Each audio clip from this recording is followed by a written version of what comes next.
இந்தியாவில் பிளாஸ்டிக் நோட்டுகள் விரைவில் புழக்கத்துக்கு வரவுள்ளன.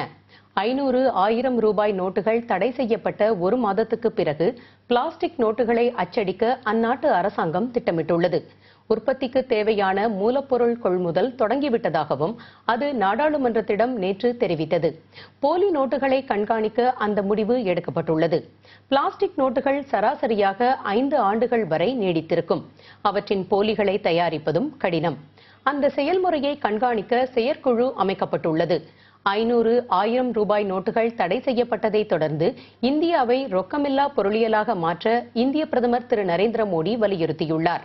மக்களை ரொக்கத்திற்கு பதிலாக கடன்பற்று அட்டைகளையும் மின் பணப்பைகளையும் பயன்படுத்துமாறு அவர் கேட்டுக் கொண்டுள்ளார்.